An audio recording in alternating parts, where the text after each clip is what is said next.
All right. Hello, everybody. I'm going to do a quick rundown of the one-page strategic plan and give you some more data on what should go where and how I've started filling it out.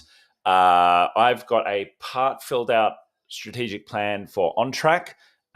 This is the kind of thing that I would normally do before I start a business, but I was just called to start this one, so I just started it anyway. Kind of had some of this stuff in my head, but I want to take you through what it actually looks like and what's important to get done inside the strategic plan so that you can get a bit of an idea of how you should use it. Okay, cool.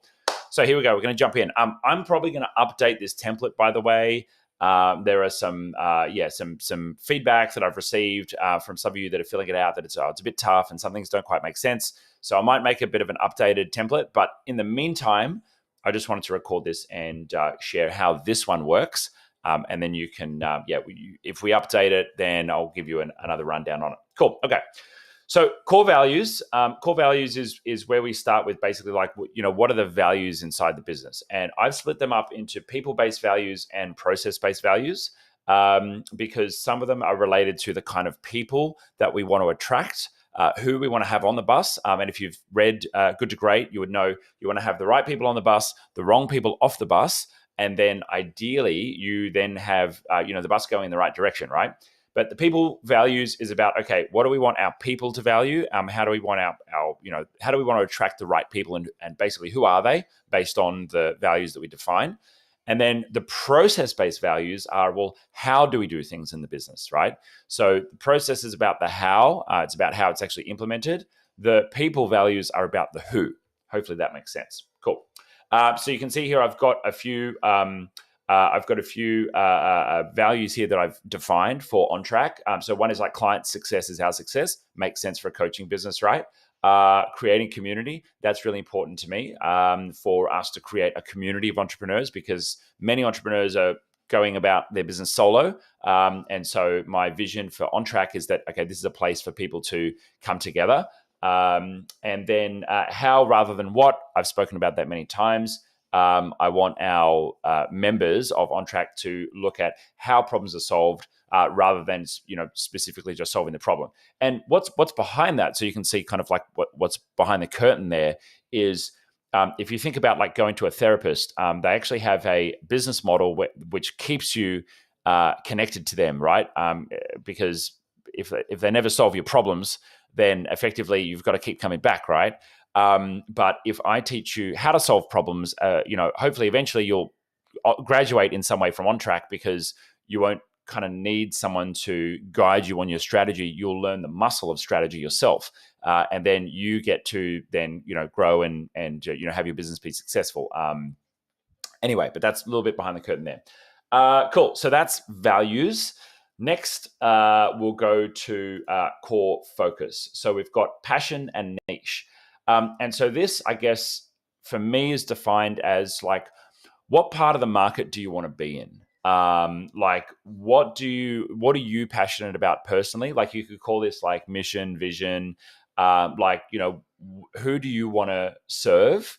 And you can see here, passion for me is elevating entrepreneurs. I believe that entrepreneurship is the greatest path to freedom. And I believe that entrepreneurship is an amazing path for business owners to grow and business owners to be the best version of themselves.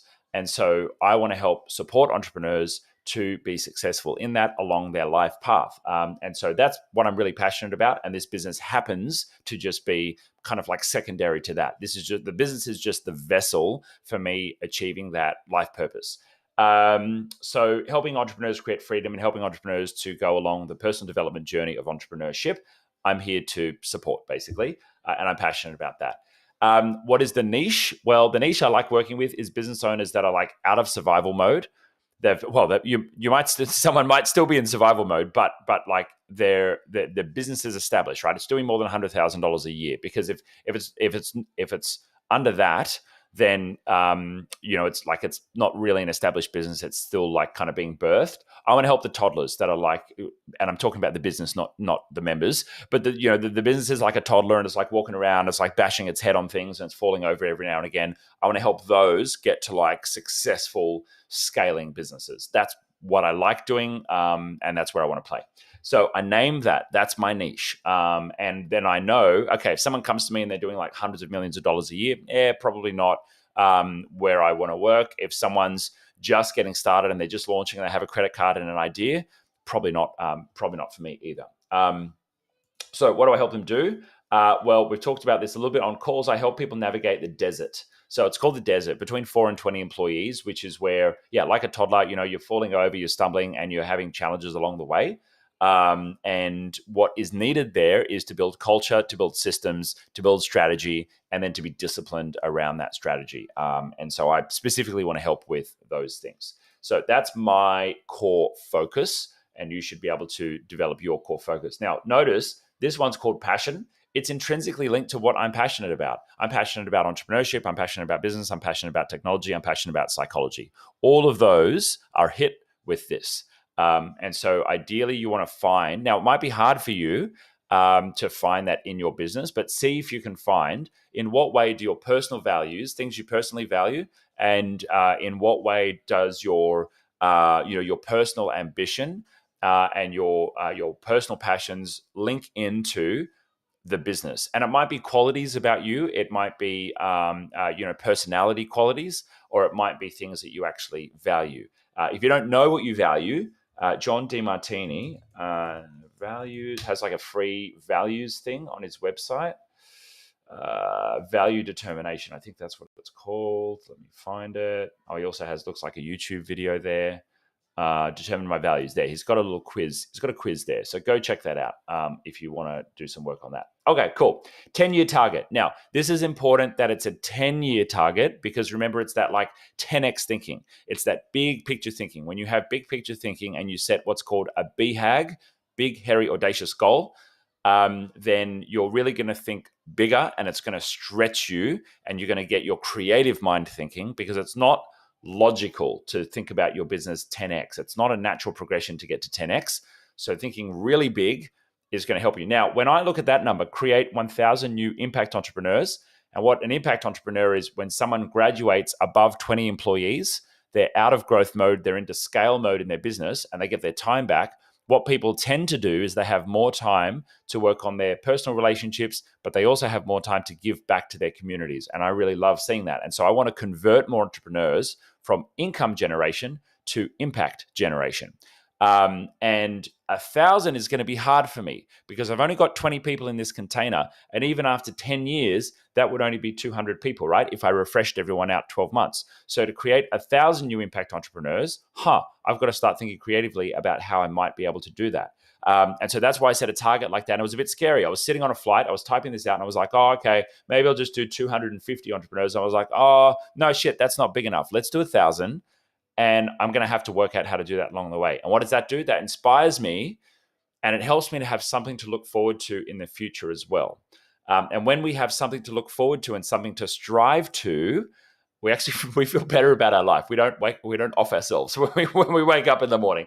So it's an important thing to have a future vision and to be working towards and striving towards something, even if we're pulling a number out of our butt.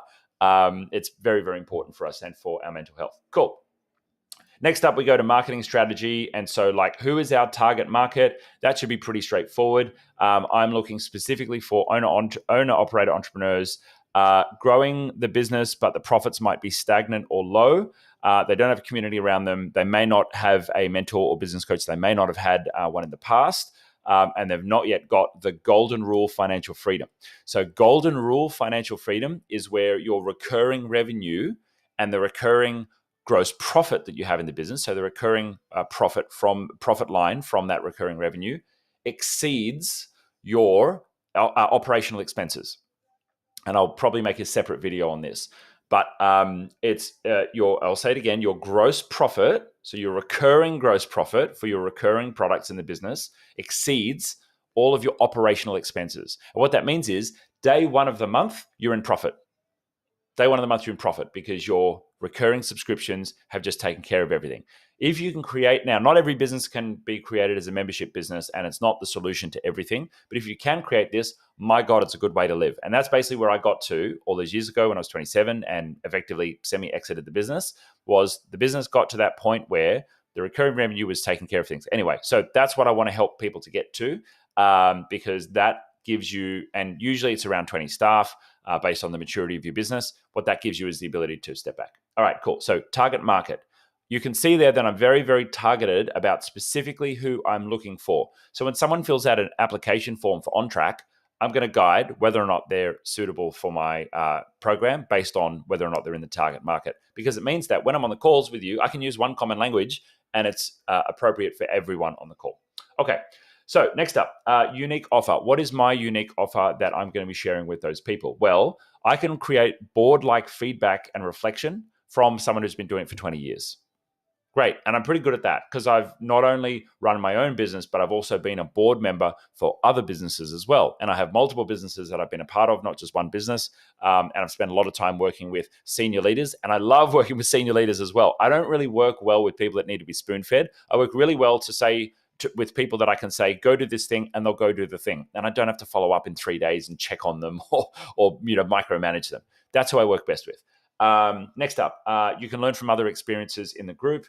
And you get access to, basically, I've spent over $500,000 in coaching programs and masterminds and blah, blah, blah, blah, and mentors myself. So you're getting like a condensed secondhand version of that. And so that unique offer is, suitable to the target market. So, you want to look at your business and go, okay, well, what's your unique offer?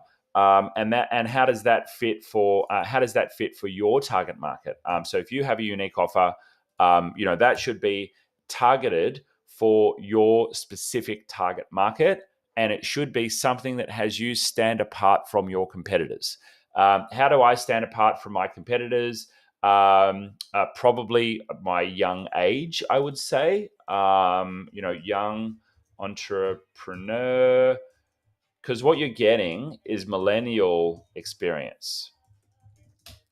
Most business owners are in the Gen X age group, and Gen X desire having nice things and living a good life and retiring well. That's like the mindset of Gen X. Gen Y, millennials, our highest value is the value of freedom. And so we really, really desire freedom. And so you'll notice that the entrepreneurs in those age groups actually operate very differently. So that's the unique perspective that I bring to this that not many other business coaches can really bring, because there's not many other 33-year-olds that have built a $10 million business. And so that's something that's very, very, very unique that makes my offer of OnTrack very unique for my customers. Now, I'm sharing this with you so you can think, what's very unique about your offer? What's unique about your offer in the marketplace? Not necessarily because of you personally, but what's very unique about your offer in the marketplace, and document that. And this is how you make yourself what's called a market maker. And a market maker is someone who doesn't really have competitors, because your business is so unique and your offer is so unique that it basically stands completely different to everybody else. Think about Canva. Canva became a market maker because, it was a little bit like Photoshop. You can still get the same kind of thing done as you can with Photoshop, but it was online and it was collaborative, which Photoshop took like 3 to 5 years to build out after Canva had arrived. So market maker, completely new service. Cool. Uber is the same. Many Silicon Valley startups are the same. Cool. Proven process. So proven process is about what is the economic engine of your business. And Good to Great, there's something called the hedgehog concept. And the economic engine is like, what is the one thing that you can be the best in the world at, that you can repeat at scale, and your customers will come to you for, and you can just churn it out day by day. And so this one I haven't actually updated for OnTrack yet. I'm still learning our proven process. This is a pilot that we're working on together currently at the time of this recording. And so what I'm learning is, okay, how does this actually work, and how can I make sure that I really serve the customers that are coming through? But if I were to put down a proven process so far for OnTrack, it would be, regular business reflection of strategy. And I'd like to say, and keeping on track. I don't know if there's a better way to say it, but basically, when you have repetition in your strategic thinking, and you have repetition in your planning, and you have repetition and this is what I'm doing, this is what I'm doing, this is what I'm doing, it tends to keep you on track. For most entrepreneurs who are creatives and are thinking of new ideas and chasing bright shiny objects, and perhaps you meet some of the qualifiers for ADHD type behavior patterns, you're probably going to be coming up with new ideas every week, and you're probably going to be putting out different fires every week, and it's really easy for you to deviate from the plan. And my hope is that the process of On Track will be repeated connection to your strategic plan will mean that you're more likely to stick to that strategic plan. Anyway, that's probably going to be what my proven process is. I'm also building a checklist of, here's going to be like the foundational steps that you have to have done when you enter On Track. And then here's like, okay, once you've got the foundations done, here's going to be like phase 2 of systemizing and scaling. Here's going to be phase 3 of systemizing and scaling. And so I've started building that out. That'll probably be part of my process too. Cool. All right. 3 to 5 year targets. So these are not the crazy 10-year ones. These are the realistic 3 to 5 year ones to give you a revenue target to aim for. You can see how I've got revenue. Rec revenue is recurring revenue, profit and debt levels. Up to you how you want to define these. You may want to do KPIs for different areas of the business if you're big enough, but it's totally fine just to do revenue and profit if you want. But also, look at some of the things that I've defined here, like number of people, number of people that we've sold in terms of like licenses. Like we've got a customer satisfaction score goal here. We've got team goals. We had previously, I don't know why they're not here anymore, but we had previously things like our revenue and our marketing goals as well, like the numbers of new people that we wanted on the database. Put all those in, they're all your practical numbers. And then we come down to execution. Now, this one is really important, market drivers. What I want you to do here is I want you to look at what are the trends happening in your marketplace in the next 3 to 5 years. So the market trends that are happening mean where are things going? Where are things going for the next 3 to 5 years? Where are you going to see things go, right? And so in the next 3 to 5 years, you're going to see, technology change. You're going to see culture change. You're going to see buying pattern behavior change. I want you to reflect on those and think about them and think, how can you skate to where the puck is going? How can you align yourself and align your business to the place where those trends are happening so that when they change, you can be there? Now, the example that I'll give you for that is we saw the consumerization of technology happening for business owners well before it actually hit. And what I saw 10 years ago was people started using WhatsApp and people started using Messenger, right? And people started using audio messages to each other and sending gifts to each other and, sending pictures, and, you jump on a video chat and we're just calling all day long on video chats and Messenger with family. And I was like, oh, wow, that's probably going to make its way into the business world, right? And what happened? Apps like Slack appeared. Apps like Google Chat appeared, and Microsoft Teams to compete with Slack. These tools are not new. Instant messaging existed before then, but they started coming from the consumer world into the business world. And what we saw was, okay, business is going to change to more casual communication approaches. People are probably going to be using email less, and they're probably going to be using their instant messaging style communication more. And so we thought, okay, well, how should we position ourselves to that change? Well, for one, email is probably going to disappear sometime in the next decade or become less used sometime in the next decade. And so we can't just be a business about email anymore, because that's not going to be the primary consumer technology. And so we basically got rid of that. Well, we didn't get rid of that, but we got rid of that focus, and we started broadening our horizon to include other business applications that we service, like task management, like CRM systems, like security products, like antivirus, like password management, like backups. And we basically rounded out our product suite so we served a more broad small business technology suite rather than just primarily doing email, which is what we had done for nearly a decade before.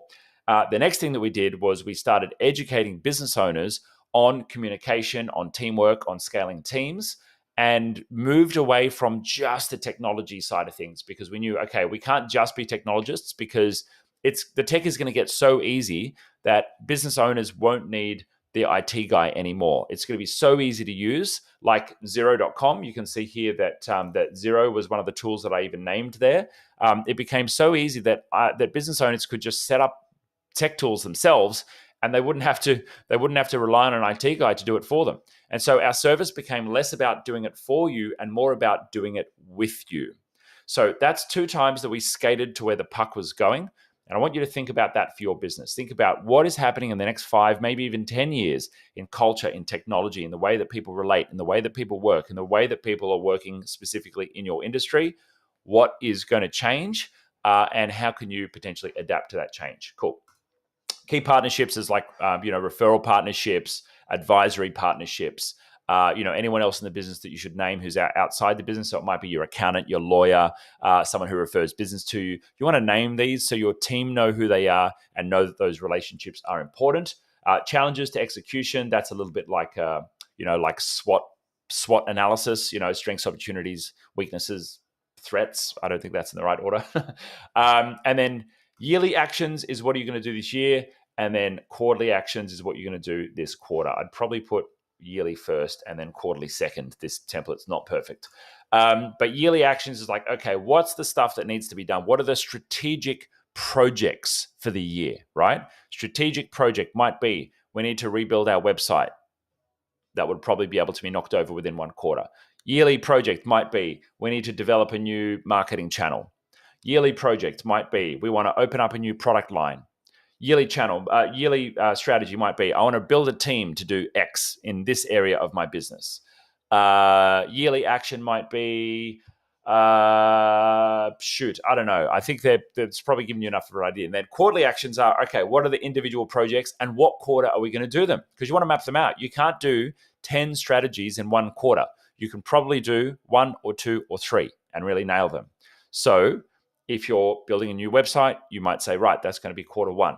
If you're launching a new product, you might say, well, quarter 1 is going to be, researching and identifying and piloting the product. And then quarter 2 is going to be the official launch and initial sales of the product, right? And so, try not to cook yourself, try not to, push yourself and force yourself to get it all done within 90 days because things can be a bit difficult. And remember that the future quarters can shift and change over the course of the year. But what's happening right now in this quarter is pretty much locked in. And when you've identified what you're doing for the year, and that can be a little bit flexible, but you've identified more strictly what you're doing for the quarter, once you have those locked in, it means that if a bright, shiny object comes along and you're like, oh, you know what? I should launch an app, or something else comes to your mind. Oh, wow, this is a really great opportunity. Maybe I should launch this product, or maybe I should sell this product. You're going to put that on the list for next quarter potentials. So potential next quarter projects, you're going to put that on the list. And so what you might do is, let's say you could potentially even split this cell here, or you might say like next quarter ideas, and then you just put it on the ideas list and then you don't touch it. Okay. I'm going to say bright, shiny, object. There we go. Cool. So you put that on next quarter's ideas and you don't touch it during this quarter, but at the end of the year, at the end of the quarter, when you do a review, you touch on that quarter. All right, cool. And then you can see here quarterly actions and responsibility. If you've got team, ideally you want to be delegating to your team to be responsible for that. So that's very important for you. There you go. If you have questions, drop them down below. I don't know if the YouTube comments is the best place. Probably drop them in OnTrack somewhere. I will. I'll help you out as much as possible. But hopefully this has been useful. At the time of recording, it's just before Christmas break. So this is a great time for you to spend some time on your strategic plan when you're probably away from the day-to-day a little bit. So if you get some time, make sure you get into this and let me know if you need any help.